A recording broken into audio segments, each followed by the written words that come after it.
Kami dari kelompok 9, perkenalkan nama saya Ryan Kuliah, NIM 051. Perkenalkan nama saya Nasya Alila, NIM 130. Perkenalkan nama saya Syahralesya Aureli, NIM 033. Perkenalkan nama saya Lucy Muda, NIM 053. Perkenalkan nama saya Pranitanya Anastasia, NIM 112. Perkenalkan nama saya Boroni Marpaung, NIM 019. Perkenalkan nama saya Putri Gitari Duan, NIM 113.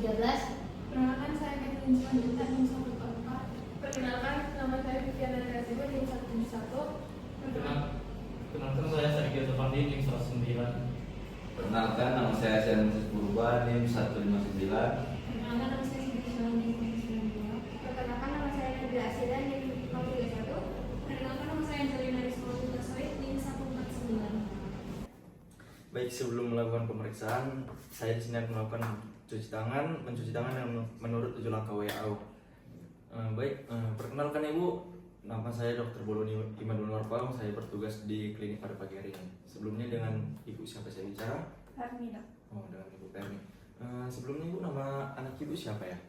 Tasya. Tasya. Udah umur berapa Ibu anaknya? 12 bulan. 12 bulan. Oh, iya Ibu.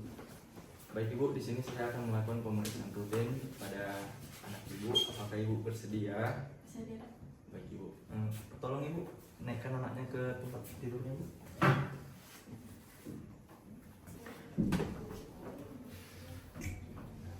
Baik, di sini saya akan melakukan pemeriksaan. Yang pertama itu mengukur berat badan bayi yang ada di sini. Selanjutnya saya akan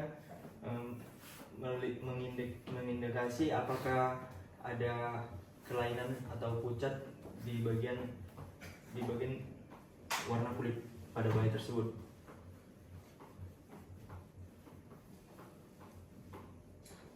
Baik, selanjutnya saya akan melihat sianosis atau kebiruan yang ada pada kulit bayi tersebut, di bagian muka tersebut atau bagian kulit lainnya. Selanjutnya saya akan melihat kekuningan pada bagian sekitar wajah pada bayi tersebut. Apakah ada kadar bilirubin?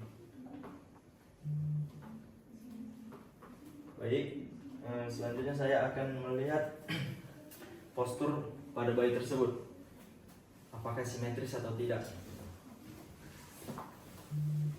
Selanjutnya saya akan melihat tonus otot pada bayi, apakah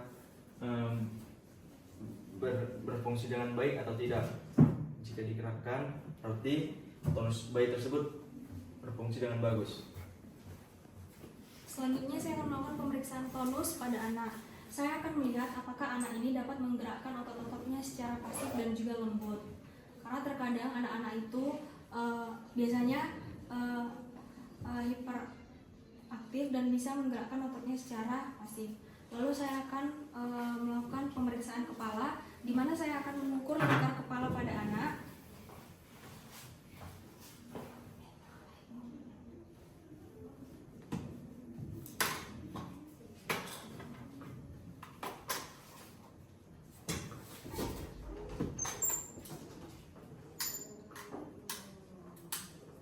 Lalu saya akan mencatatnya dan menyesuaikannya dengan kurva WHO.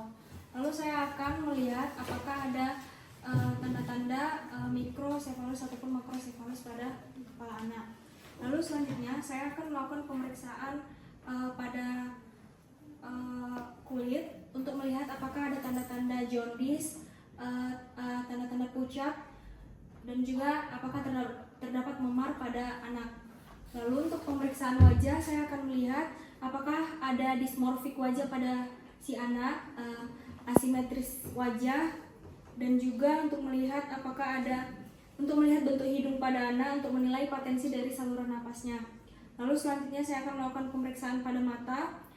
Saya akan melihat kedua mata anak untuk melihat apakah ada eritema ataupun ada sekret. Sekret itu seperti cairan ataupun lendir.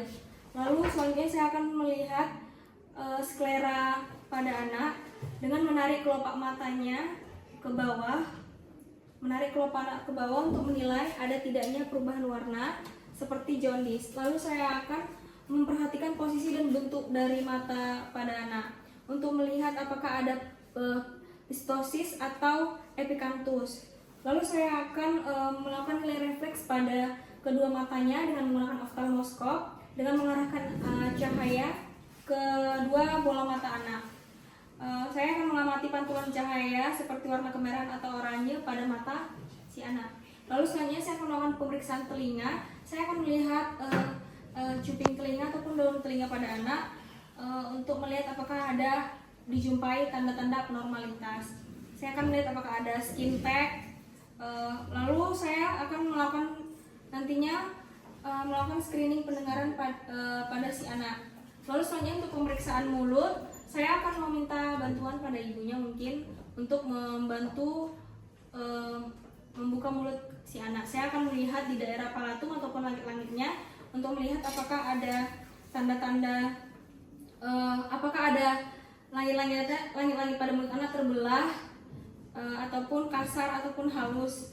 Dan saya akan mengamati lidahnya dan juga gusinya untuk melihat apakah ada tanda-tanda kemungkinan tangti atau ankylosing pada anak.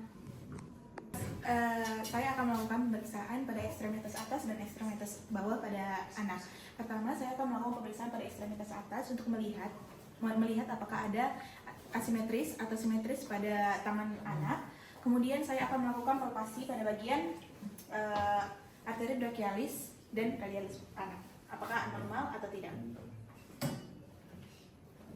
Kemudian saya akan melakukan pemeriksaan pada ekstremitas bawah pada tungkai anak, melihat apakah pada anak ada perbedaan panjang kaki pada anak, kemudian melihat apakah ada simetris atau tidak simetris, kemudian melihat apakah ada abnormal atau melihat apakah ada edem atau odem pada kaki anak. Kemudian saya akan melakukan 2 tes, yaitu ortolanis test dan Barlow test, untuk melihat apakah ada dislokasi pada panggul pada anak.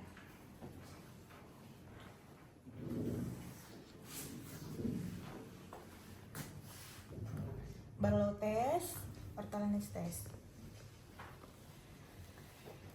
Barlow test, kaki anak diarahkan ke arah dalam sambil memegang pinggulnya, kemudian arahkan keluar. Ortolanis test. Terima kasih.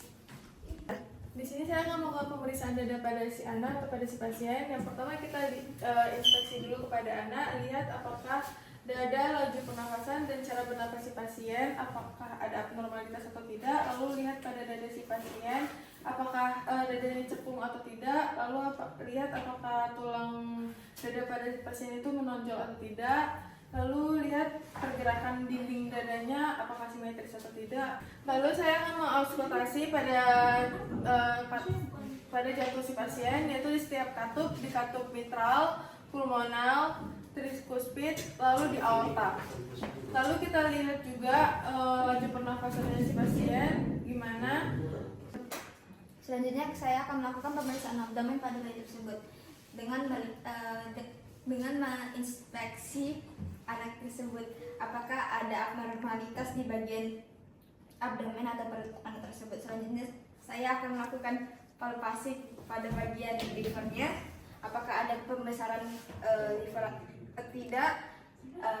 Selanjutnya saya akan melakukan palpasi di bagian spleen, apakah ada splenomegalia atau tidak. Terus selanjutnya pemeriksaan apakah ada pembesaran di bagian ginjal atau tidak dengan cara mempalpasi.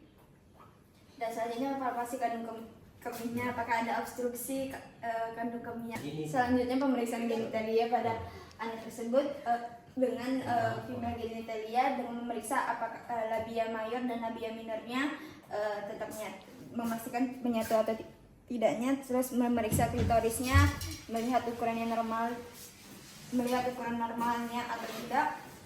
Selanjutnya pastikan tidak ada secret di bagian vagina anak tersebut. 3. Jadi selanjutnya kita akan melakukan pemeriksaan refleks. Di sini yang pertama itu adalah refleks menghisap. Kita letakkan jari, jadi bayi akan terasa jarinya pada langit-langit mulutnya.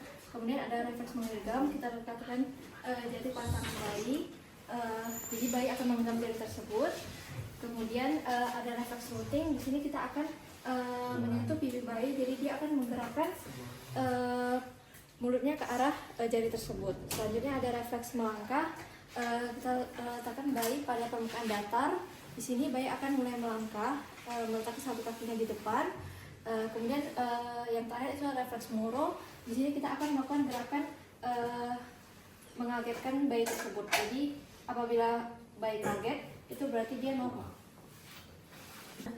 Baik Bu, pemeriksaan sudah selesai. Di sini bayi ibu normal. Apakah ada yang mau ditanyakan? Tidak ada.